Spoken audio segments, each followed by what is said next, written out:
Sigamos hoy aprendiendo más sobre la historia de Barrabás, su reencuentro con los zelotes y cómo conoció a María, madre de Jesús.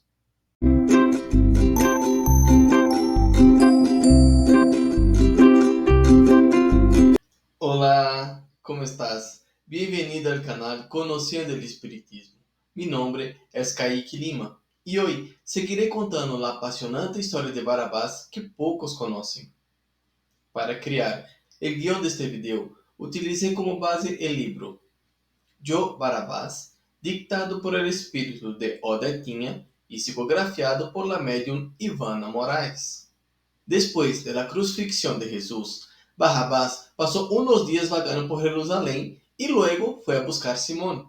¿Dónde has estado? Fue increíble la forma en que te liberaron, dijo Simón. Me he estado escondiendo aquí y allá. ¿Tiene alguna noticia sobre los zelotes? ¿Y Judas? ¿Judas? Judas ha muerto. ¿Muerto? ¿Lo capturaron con Jesús? No, se suicidó al día siguiente de la crucifixión de Jesús. Lo encontraron colgado de un árbol.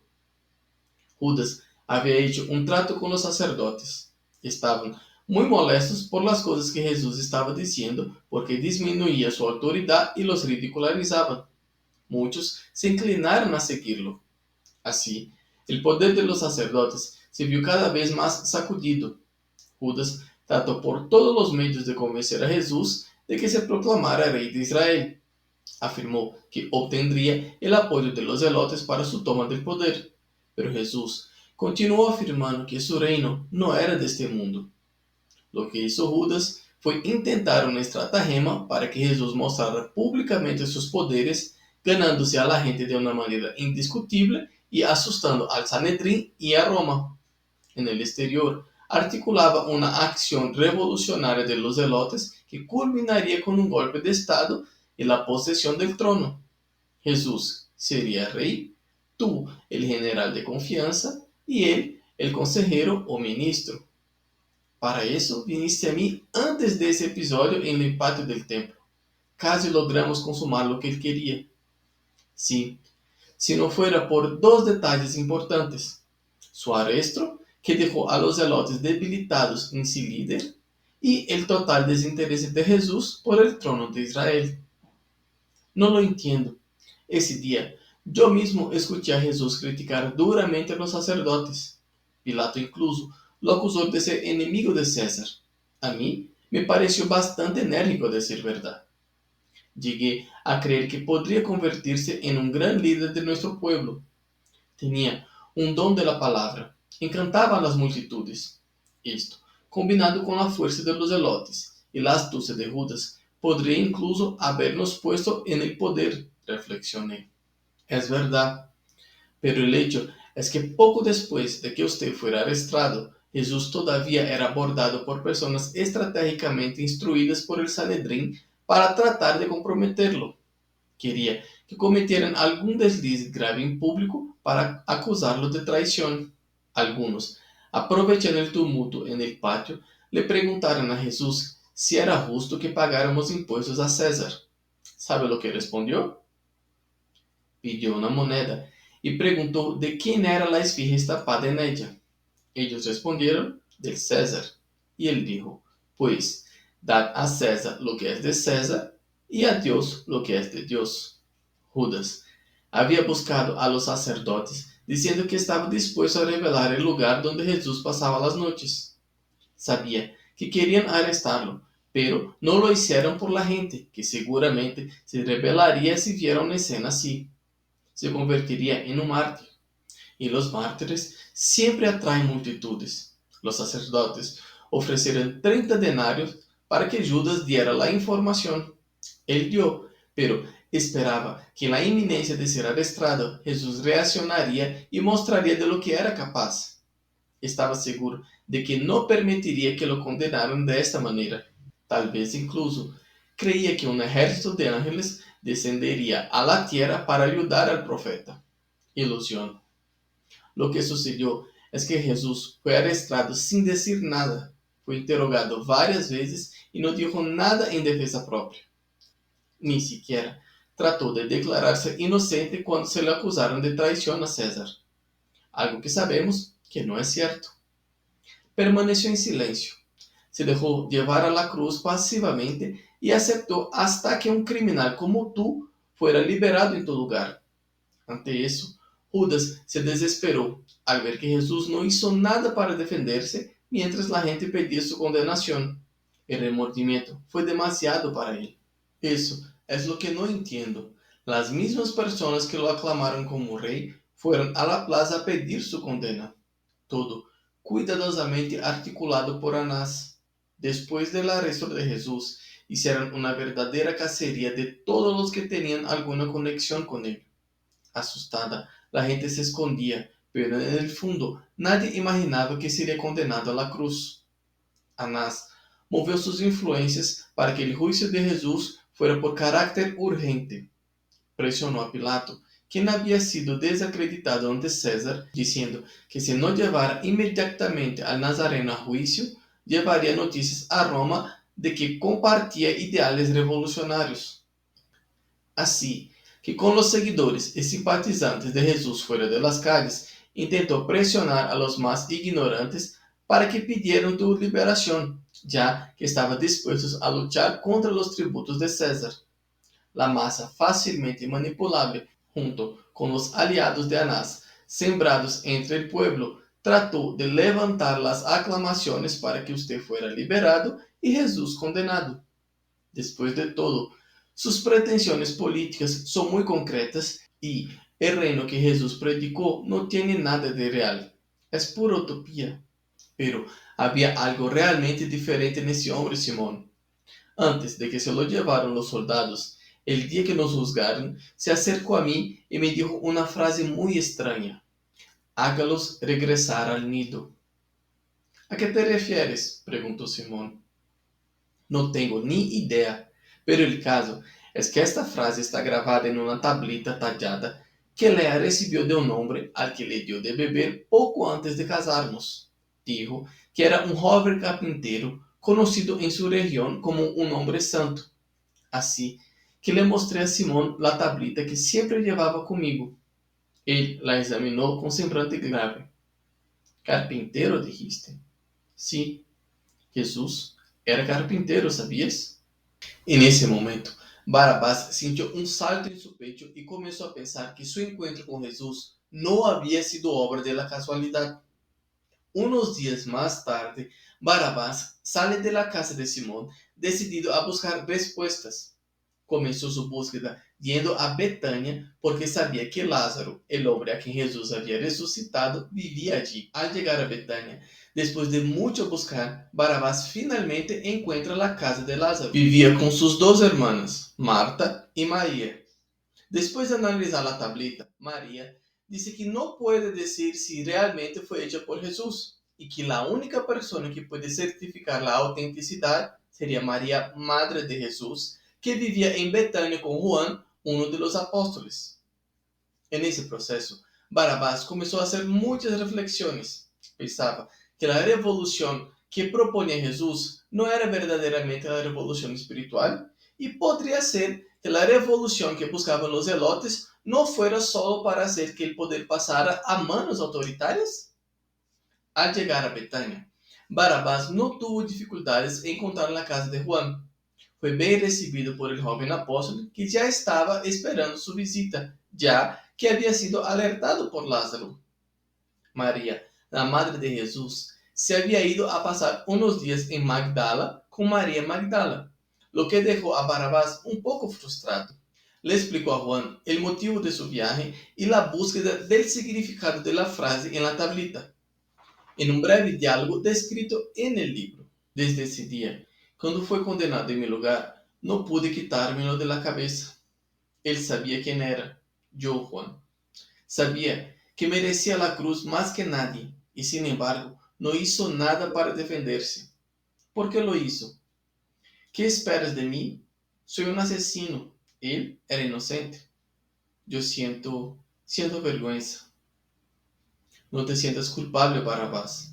El maestro siempre supo lo que hacía. Si él permitió que usted fuera liberado en su lugar, Ciertamente tenía un propósito para ello. Sigue buscando tus respuestas, no te rindas. Algo me dice que tiene una gran transformación reservada para ti. Si Jesús te ha inquietado, préstale atención. Nunca actúa de manera obvia.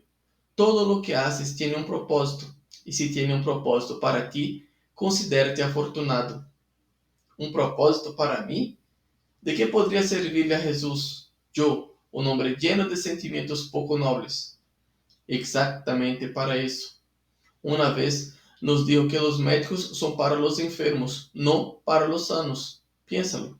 Barabás decidió entonces ir a Kirán, donde Simón había dicho que los otros zelotes se estaban escondiendo. Mientras los buscaba, recibió ayuda de un hombre con una apariencia algo exótica. Vestía una túnica de lino muy blanco y llevaba alrededor del cuello un colar con muchas cuentas de madera. Cuando preguntó por qué ese hombre conocía a los zelotes, descubrió que era un esenio. Esos personajes legendarios eran considerados como magos y curanderos. Entre la gente circulaban rumores de que podrían curar cualquier enfermedad o incluso resucitar a los muertos. Los esenios eran generalmente mal vistos por los sacerdotes, quienes afirmaban que esta secta violaba muchos de los preceptos de Moisés. Barabás explicó a los zelotes todo lo que había sucedido y sobre los temas que había meditado, pero ellos no entendieron porque ya no hablaba de luchar. Barabás decide entonces buscar a Eliud, el esenio que le había ayudado antes. Cuando llegó a su casa, lo invitaron a cenar. Debes perdonarnos por la modesta comida. No comemos carne, dijo Eliud. ¿No comen carne? ¿Hay alguna razón especial? Respecto a la vida. Después de todo, la ley nos dice no matarás. Cuando Dios ordenó no matar, en realidad no estableció a quién no deberíamos matar. No matar presupone todo tipo de vida, y toda la vida fue una creación de las manos de Dios. Por lo tanto, matar significa destruir parte de su creación, ya fuera hombre o animal.